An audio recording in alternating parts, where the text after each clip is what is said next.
It's great to be with you today, Mr. Douglas. It's an honor to be in your presence. 103-year-old, the oldest Eagle Scout in the conference here. And also, congratulations on getting your Eagle tonight and that journey. Well, to just give you a little bit of contemporary background on the Carrolll Companies and some projects we've been working on. And then I'm going to kind of do the old Paul Harvey. A few of you in here probably Paul Harvey fans. Give you kind of the rest of the story and how scouting impacted my life and my business life. My father and I started the Carrolll Companies in the early 80s. He was an old grocery store man, Best Way Supermarkets. And he was a meat cutter, assistant manager. And the early 80s, Best Way was having a tough time. They couldn't compete with the larger chains of grocery stores. And he was getting ready to get laid off. I was a student at UNCG, and so actually we had a mutual friend, a gentleman named A.C. Jones. Some of you in this audience may know. And A.C., I went to get my real estate license while I was in college one summer. Took me some courses over at UNCG, so went over to GTCC, got my real estate certification. Before I sat for the exam, I had to get a broker to sign the application. And I didn't know any real estate brokers. I was 21 years old at the time. Dad knew A.C. Jones. He said, well, here's A.C. Jones' number. I'd never met Mr. Jones. He said, go talk to him and get him to sign your application, if you will. So I called up Mr. Jones and made the appointment. Went and spoke to him for about an hour and a half. And I was getting ready to leave, and Mr. Jones said, you're in school, right? And I said, yes, sir. I said, I'm going back in the fall. He said, well, why don't you come to work for me selling real estate? And I said, well, sounds like a good idea. And so I went back home, told my parents, said, well, I'm gonna go back at night and stuff. I'm going to sell real estate to Mr. Jones. And had a great experience, definitely one of the three major influences in my life. Worked with Mr. Jones for about a year and a half. And then about 6 to 12 months after I went to work for A.C. Jones, my father, he took early retirement, and he started building some homes with A.C. Jones. So we both worked for A.C. Jones for about six months or so. And then we both left on good terms to go form our own company. And we had some friends in the early 80s that wanted a house built. Now, there was a recession going on, but we didn't know any better. We didn't know that it was not a good time to start a business. So we went out and built that first house with some friends on the east side of Greensboro. When I say we built, I mean we nailed the nails, we swept the floors, we did it all. We didn't outsource any of the work, labor for the most part. We did everything except electrical and Mr. Brady, we didn't do the mechanical either. So anyways, by the time we were really blessed, by the time we finished that home, we had some other friends just up the street actually, had a lot, had plans.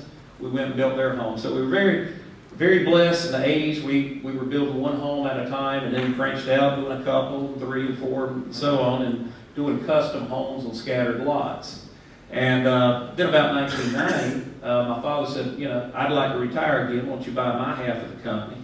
So I purchased his half of the company and started doing more production development. We have to go in and buy a piece of land, cut it up into lots, build a model home, and sell off that model home 5 or 6 different various plans. And so did that through the 90s and still have that company today.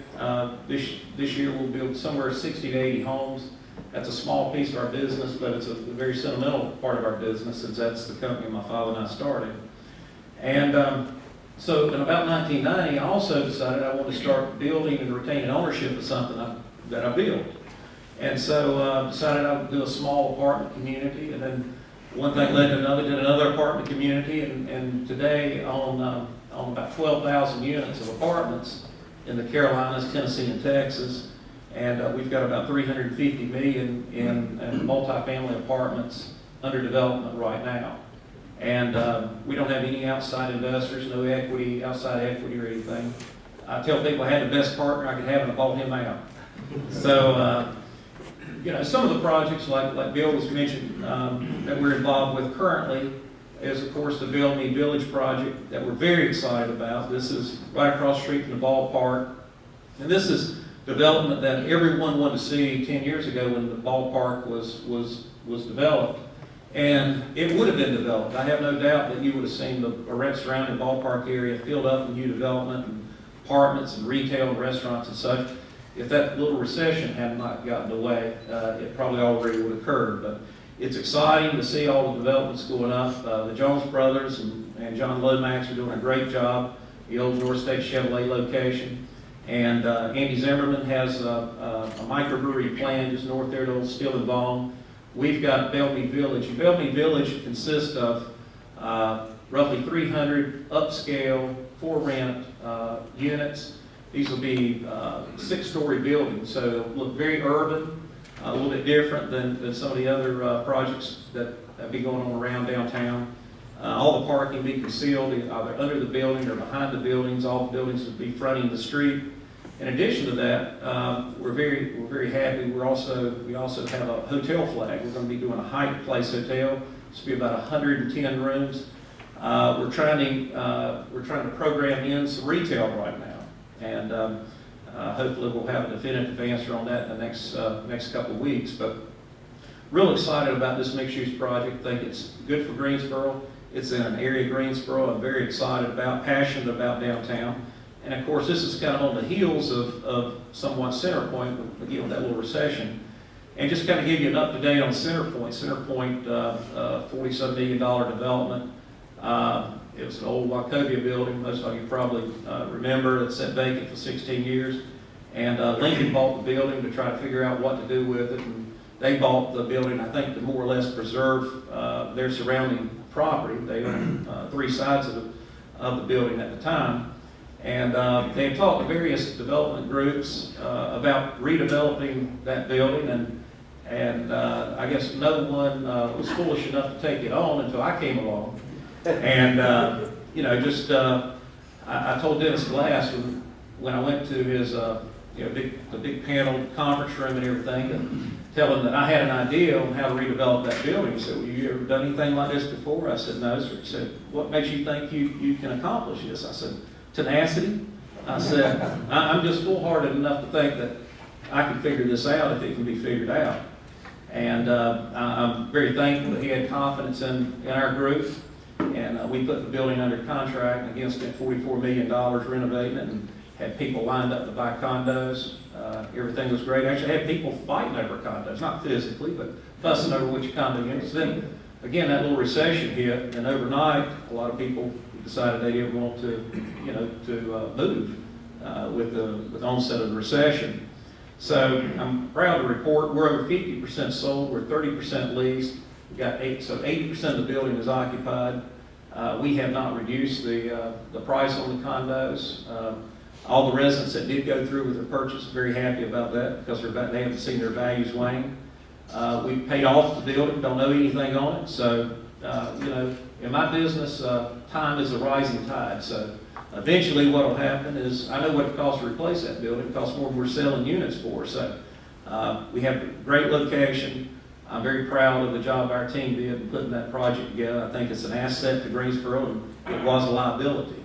And so those are some of the projects that we're better known for. Of course, another company that we're working with, pretty excited about, is self-storage. A lot of people don't get excited about self-storage. I get excited about self-storage. We have a new concept, Be Safe Storage. You may have seen our first building on Battleground. We're working on 4 other projects right now, Be Safe. We hope to do somewhere around 20 new Be Safe facilities in the Carolinas in the next 18 months. This is a concept that we've developed over the last 2 years. And basically it's upscale self-storage. And so what I was looking at is, how can we change kind of the image of self-storage or do something a little bit different? And what I wanted to do, and built this around really my wife and daughter. So what kind of facility would I feel good about them going into? And so that's why it's very deliberate in the architecture. It's upscale. It looks like an office building for the most part, except that glass that you can see through and see those doors.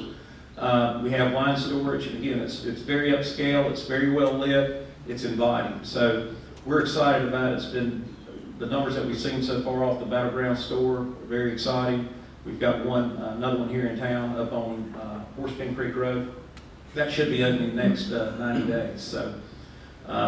Also, about a year or so ago, I guess just over a year ago, bought that little local paper called the Rhino Times. It's sometimes a thorn in the side of some, but I think there's definitely a place for the Rhino in this community. I I've had a lot of fun messing with it, trying to figure out how to make money on it. But it's more or less a hobby, let's say, right now. The problem is I seem to have a lot of hobbies where I can't figure out how to make money on it. But anyways, it's John Hammer and his team do an excellent job. I'm very, very proud of the job they do. So anyways, those are all the successes. But like I promised you when I first started talking, I want to share kind of the rest of the story with you. And the rest of the story is I have to go back a few more years. And I told you my father was in the grocery store business. My mother worked full-time. My father worked full-time. And I was not the stellar student in grade school and early junior high school. A little bit of attention deficit disorder. Anybody that works with me knows that. I'm typically focusing on 3 or 4 things at a time. And back in the 60s and early 70s, they didn't have a diagnosis for it. They just said, I need more structure and discipline. I remember my mom saying, well, I beat the boy every day. I don't know what I'm trying to do. My arm's tired. And so they're just going to beat it out of her. But anyways, probably about it, I did need medication. Some would argue I need medication today. But anyways, I really struggled in school in the traditional classroom. And so, students were over here. I was distracted on 3 or 4 things going on over there. And my father became scoutmaster, started a troop, a Boy Scout troop at the church we attended, and started Troop 312 on the south side of Greensboro where we lived. Over there off of Random Road. And he messed with Boy Scouts. I guess he started when I was about 7, 8 years old. Scoutmaster for 2 or 3 years. And then just before I got of age, at the time, 10 and a half, I guess that's still the age now you can get into Boy Scouts. He said, I'm gonna hand it over and let someone else be Scoutmaster for a while. And so I got into scouting, and this troop, it was a good group of boys, but we were, for lack of a better term, we were kind of bad news bears of Boy Scouts. We didn't look like Scouts, we didn't act like Scouts, and we really didn't follow the code of being good Scouts. Basically we'd come in, we'd say the oath and pledge, and we'd grab a football and go outside and play, touch football in the parking lot. And did this for 3 years. Didn't get anything really out of scouting. Touch football game picked up a little bit, but other than that was about it. And then something changed, and I didn't have any advancement. I was just a walk in the door scout. Didn't even have tenderfoot after 3 years of being in the Scouts, because I was putting nothing in Scouts and I was getting very little back in turn. And then 2 things changed. One is, and probably the most impactful was, our troop merged with another troop. And this other troop was a smaller troop. And we heard reports about this troop that they were real Boy Scouts. And they showed up the first night, and their scoutmaster became our scoutmaster. And his name was Eddie Wilkinson. And they showed up, they were in uniforms. These guys were real scouts. They were decked out, and Eddie was gun-ho scouting. And you could just see the division in the little scout hut where we met. Our troop, and t-shirts that said whatever, and shorts and everything else, and these guys buttoned up. And it didn't take me long to figure out who was going to be in charge. And, we hear about these takeovers sometimes. One company's taking over the other. You don't know how that's going to work out.